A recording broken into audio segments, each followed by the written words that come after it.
It is Lieutenant Skip here with another video for Earn My Badge. Today I want to talk to you about the purpose for law enforcement interview, the law enforcement hiring process. The biggest mistake that applicants will make is they think this process is going to be similar to something else they would apply for. Well, that's private industry, retail, things like that. And you are very wrong. The law enforcement process is extremely long. It depends on multiple different facets, right? Your background, your finances, your psychological, your polygraph exam, talking to people who worked with you before, talking to your supervisors, talking to other departments that you've applied with, in addition to taking the results from your written test and your video test or any of these similar ones that are going to be out there. The thing is, all of these aspects are screening methods, okay? For instance, there may be a department that has 2 openings that they'll send their recruit to an academy. Well, guess what? For those 2 openings, they may have 400 applicants. They may have 500 applicants. And it is not feasible for an agency to try to screen that many people right off the bat, right? You cannot do that many interviews. So what they have is, if you think of sort of a gold sifter or a flour sifter, right? You're going to start shaking things, and at each level, you're going to have more and more people who get dropped from the process, and then you're going to end up with those that you're going to move on.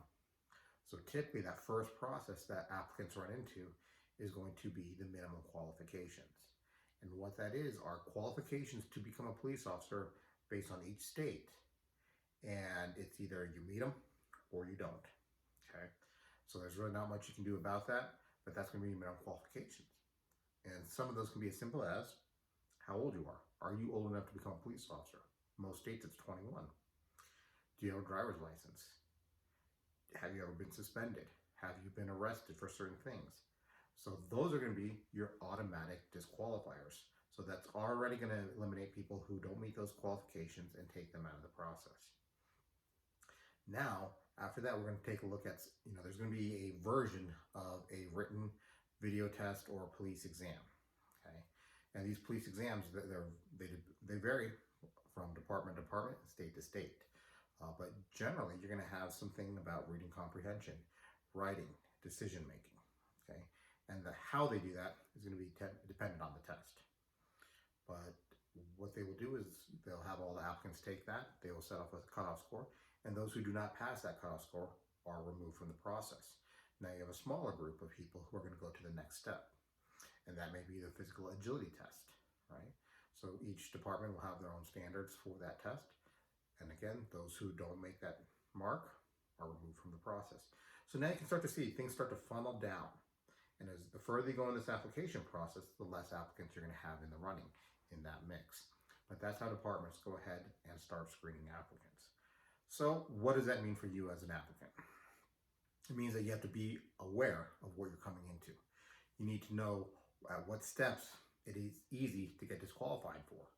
And many times, it's going to be for something simple, something that you overlooked, a timeline that you didn't meet, a document that you did not provide, okay?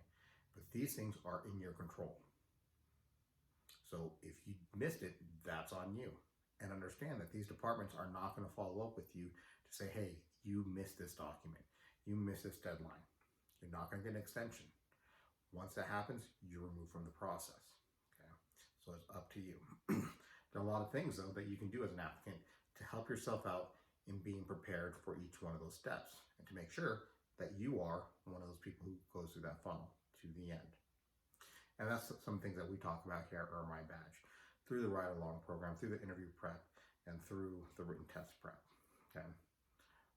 But the thing I need you to recognize and realize is that the competition is going to be tough. The people who want to come into this career are going to be qualified. So they're going to want the job as well. So you need to make sure you're doing whatever you can to place yourself in the best position to get hired on by the department, to really stand out. Because, again, the quality of the applicant is going to be different than you would find in a lot of these other industries.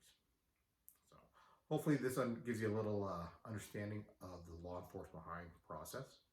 If you have any questions, feel free to hit me up under my badge, and I'll do my best to do another video, or at least message you back with a response on your question there. So good luck, and we'll talk to you later.